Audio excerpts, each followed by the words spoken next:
Office colleague 5,000 টাকা ধার নিয়েছে, দেবার নাম নাই। লজ্জায় চাইতেও পারি না, উনি আমার সামনে দিব্যি ঘুরে বেড়াচ্ছে। হাই হুতাশ করতে লাগলাম, টাকার যে বড্ড প্রয়োজন, মুখ ফুটে বলাও যাচ্ছে না লজ্জায়। চিন্তিত হয়ে বিছানায় শুয়ে আছি। রোজ অফিসে যে রিকশায় যাই তিনি ফোন করে বললেন, স্যার রিকশার চাকা ফেটে গেছে, রিংও বেঁকে গেছে, কাল সকালে আমি যেতে পারবো না, আপনি অন্য রিকশা করে যায়েন। আচ্ছা, কল কেটে দিলাম। রিকশাওয়ালা কিছুক্ষণ পরে আবারও ফোন করলো, স্যার আপনাকে খুব মুশকিলে ফেলে দিলাম, ছোট ছেলেটা গর্তে রিকশা ফেলে দিয়ে এই অবস্থা করেছে।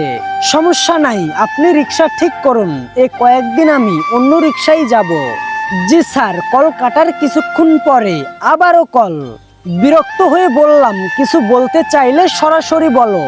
স্যার আমার 1,000 টাকার প্রয়োজন, দিনমজুর, রিকশা ঠিক করার মতো টাকা নাই, ঘরে ভাত রুটি বন্ধ হয়ে গেছে, বাড়ি এসে নিয়ে যাও। রিকশাওয়ালা বাড়িতে আসলো, টাকা দিলাম। মনে মনে ভাবলাম, অফিসের ভদ্রলোক কলিগ যখন টাকা দেয়নি, তখন এই রিকশা চালকও টাকা দিবে না। টাকা নিয়ে রিকশাওয়ালা বলল, স্যার 1 সপ্তাহের মধ্যেই টাকা ফেরত দিব। 4 দিন পরে রিকশাওয়ালা টাকা ফেরত দিল, সাথে একটা পেয়ারা। হেসে বলল, স্যার আপনি এই গরিবের যে সাহায্য করেছেন, টাকা ধার না দিলে আমাকে রাস্তায় নামতে হতো। স্যার আমার গাছের পেয়ারা খান, খুব মিষ্টি। পেয়ারা খাচ্ছি আর ভাবছি, মনুষ্যত্ব জিনিসটা অন্যরকম।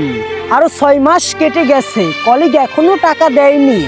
বুঝলাম, দামি কাপড় দামি পরিবেশের থেকেও অনেকে মনুষ্যত্বের অধিকারী হতে পারে না।